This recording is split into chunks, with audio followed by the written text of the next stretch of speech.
Hi there. The purpose of this video is to show Vizzle administrators how they can view data on Vizzle.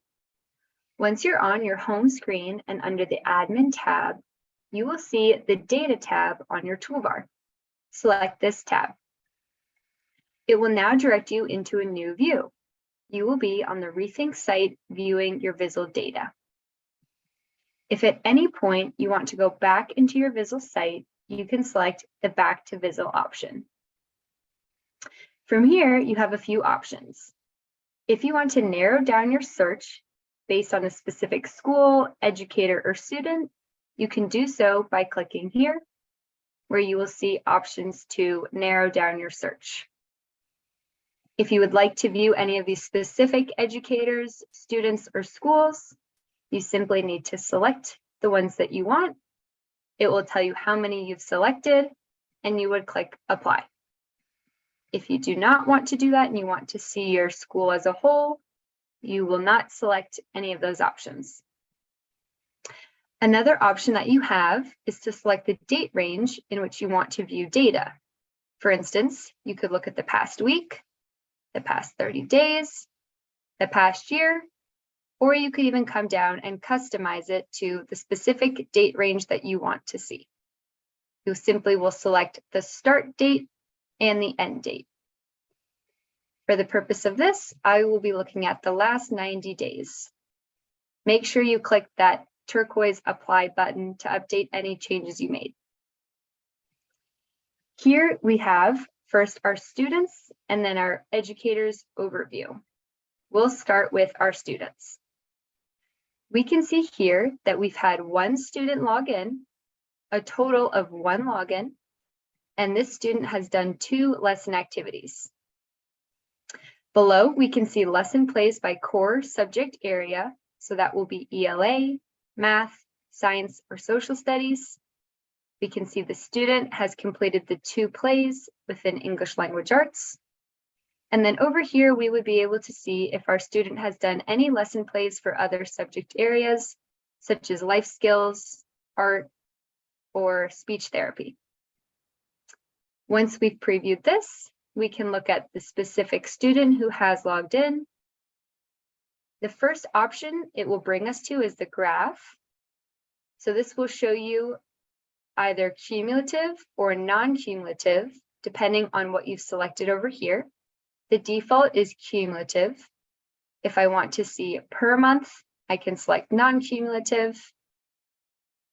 If I want to see a list, this will provide the specific name of the student and/or educators. So here we can see this is the student who has logged in, this is the number of logins, and this is their last login. If you want to see how many students are not using in the past 90 days, but who are set up, you can select this option. And here it's telling me all of the students who have accounts but have not logged in or used the platform in the past 90 days. Finally, we can preview the activities. So we can see the total activities or unique users. And then we're also able to narrow down based on all subjects, or we can look at a specific subject area if we'd like. Again, you can select the cumulative or non-cumulative, depending on how you want to view your data. For all of this, we can do the same thing for educators. At any point, you can toggle down between the students and educators, but I'm going to start from the beginning. So under Overview, I've selected Educators, and now we can see the total number of educators who've logged in, the total number of times they've logged in, the total number of lesson activities, and the total number of lessons taught. Here I can see the lesson activities by core subject areas. Again, those are math, social studies, science, and ELA. I can hover over any one of these and it will tell me the number of activities and the percentage of the whole. I can also see the lesson activities by other subject areas. So for instance, arts and music and life skills.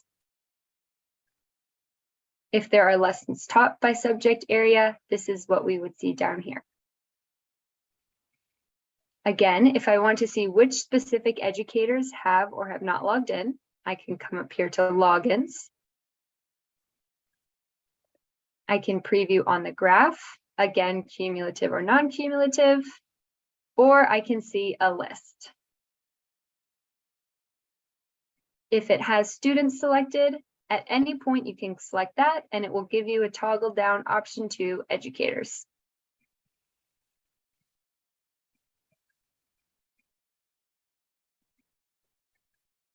Here I will be able to see all of the educators' names who have logged in the past 90 days, their total logins, and the date of their last login. If I want to put this into chronological order, I just need to select last login, and it will show me the most recent login all the way to the oldest login. If I want to see other educators who have accounts but have not used in the past 90 days, I can select that option here. And I can see the educators that have accounts who have not logged in. Once again, you could select this to put it into chronological order. Finally, I can preview the activities. Again, I can toggle down to educators. I can either view cumulative or non-cumulative. So I can see per month, or I can see in total, what have my educators utilized.